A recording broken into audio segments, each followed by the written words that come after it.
8e jour, c'est Joseph tout pour Jésus. Toutes les grâces reçues par saint Joseph furent accordées en vue de son service envers notre Seigneur et la Vierge Marie. La grâce qu'il reçut n'était pas pour lui-même. Elle ne devait donc pas rester en sa personne.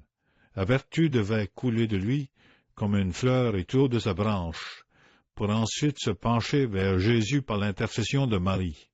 Développons cette pensée. Dieu créa saint Joseph pour notre Seigneur et pour lui seul. Ni le prochet, ni le travail ne le revendiquaient. Le Père avait créé et doté saint Joseph pour son Fils. Le Verbe l'avait préparé exclusivement pour lui-même. La Sainte Trinité avait accumulé sur saint Joseph de véritables montagnes de grâce toutes les faveurs des justes, patriarches et prophètes de l'ancienne loi. Saint Joseph hérita tant par nature que par grâce du legs de tous les saints qui vécurent avant lui. Plus proche de notre Seigneur qu'aucun autre saint, il jouit des prémices de la grâce. Pourtant tout cela il le reçut pour notre Seigneur, et pour lui seul, créé pour Jésus-Christ. Saint Joseph devait vivre uniquement pour lui. Ses vertus furent cultivées uniquement pour notre Seigneur. L'Écriture l'appelle un serviteur bon et fidèle parce qu'il vécut consacré au service de l'adorable personne du Fils de Dieu. Tous les saints n'étaient pas destinés au service direct et immédiat de la personne divine du Seigneur. Les apôtres reçurent la grâce et la mission de l'apostolat, Dieu les envoya vers l'humanité.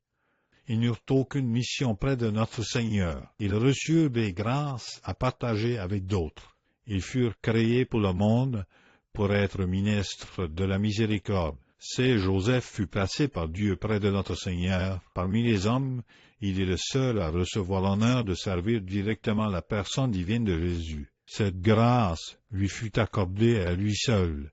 C'est pourquoi l'Église chante à juste titre: Ô bienheureux Joseph, vous qui avez vu, touché, porté et tenu dans vos bras celui que les patriarches et les rois désiraient voir en vain. Pour correspondre à cette grâce, saint Joseph ne pratiqua jamais la vertu par motif personnel.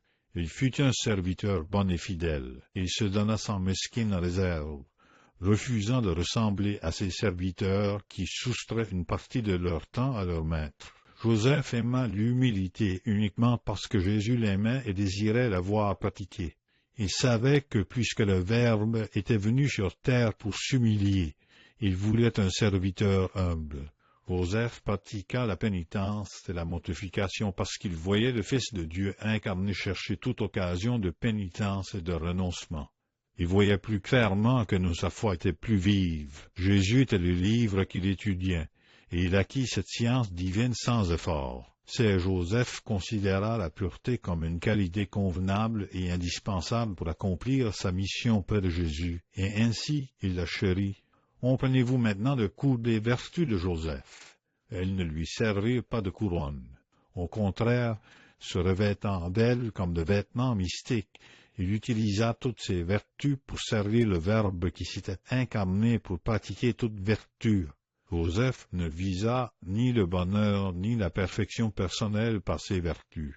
Dès qu'une âme laisse ce fatal moi s'insinuer dans ses intentions, elle devient mercenaire. Une telle âme bâtit un trésor séparé, déposant ce qu'elle soustrait au tribut total dû à son Seigneur. Saint Joseph fit tout pour Jésus, trouvant plus de joie à voir Jésus croître et briller tandis que le serviteur humble diminuait et s'effaçait. Inspiration. Saint Joseph, ombre parfaite de Jésus, priez pour nous.